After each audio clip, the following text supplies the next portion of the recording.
They didn't start as deal breakers, just little things, like how he'd joke about her opinions, or how she'd ignore his boundaries and call it just being honest. At the time, it felt small.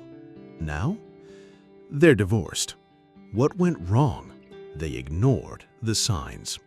The ones we call quirks in the beginning and red flags when it's too late. In this episode, we're getting honest about something most people romanticize away. How do you spot red flags early before they become the reason you can't stay?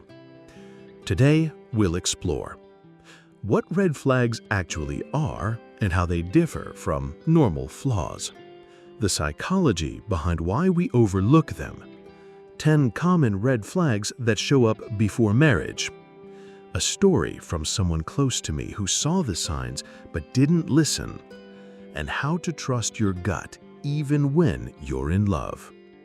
Because sometimes it's not that bad turns into, I wish I'd walked away sooner. One of my cousins got married at 24. He was charming, successful, and generous. But even before the wedding, there were signs. He'd disappear for hours and say she was too clingy when she asked. He made jokes about women needing to stay in their place. He'd get moody and everyone had to adjust around him. She told me once, I see it, but he's just stressed and I can handle strong personalities. 2 years in, she couldn't. He was controlling, emotionally cold, and made every conflict her fault. They're separated now. She told me something I won't forget. The red flags weren't hidden. I just kept explaining them away. What are red flags really? Let's clarify. Red flags aren't imperfections. Everyone has those. Red flags are behaviors or attitudes that violate your safety, values, or peace consistently. They aren't, he likes pineapple on pizza. She's not into your favorite band. They're bad at texting. They're emotional manipulation, controlling behavior, lack of respect, empathy, or responsibility. And they're always there early, but often disguised. Why we ignore them? Here's the psychological truth. Our brains are wired to seek comfort, and red flags threaten that. So we rationalize, like he didn't mean it that way. We blame ourselves, like maybe I'm too sensitive. We focus on potential instead of reality, like she could change. Or we compare to worse situations, like at least he doesn't cheat. Psychologist Dr. Ramani Darvasula calls this narcissistic conditioning.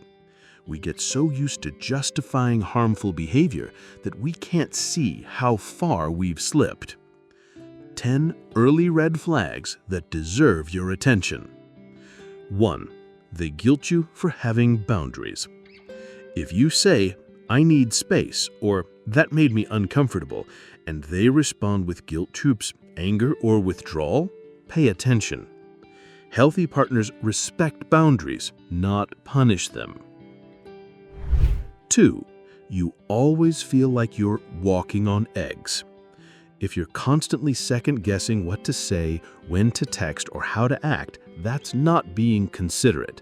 That's fear. And fear in a relationship isn't love, it's survival mode. 3. They criticize your friends or family too early. It starts subtle. Your friends are kind of immature. Your mom's controlling, don't you think? Soon, you're isolated. Cutting you off from your support system is a classic control tactic. 4. They avoid responsibility in conflict.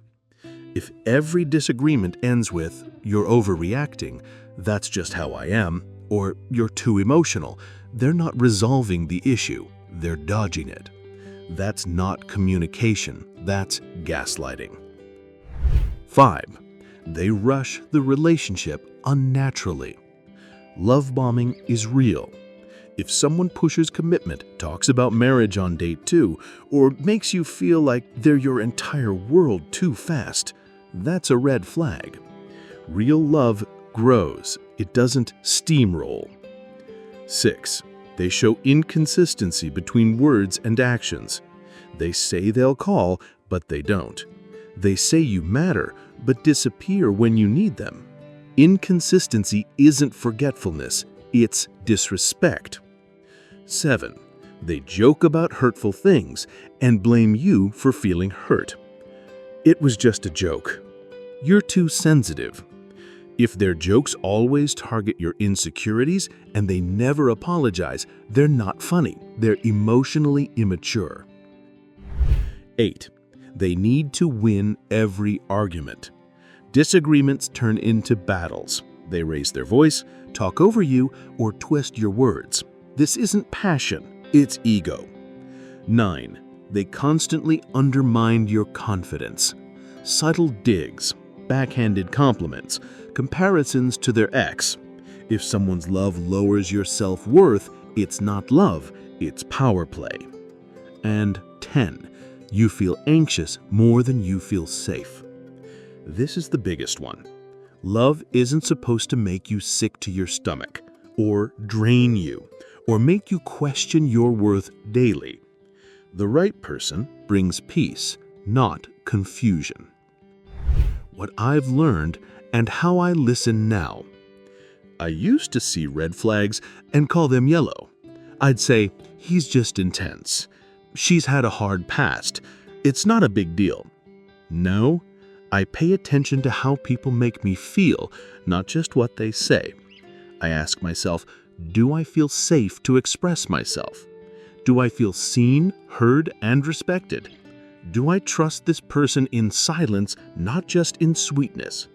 Because red flags don't disappear in marriage, they get amplified. And I'd rather walk away early than spend years trying to fix what I never broke. Have you ever ignored a red flag in relationship? What happened, and what would you do differently now? Drop your story in the comments. Someone might need your hindsight today. In the next episode, is there only one right person for you? We'll unpack the idea of the one, what's real, what's romanticized, and how to stop waiting for perfect love to arrive in a flawless package. See you soon.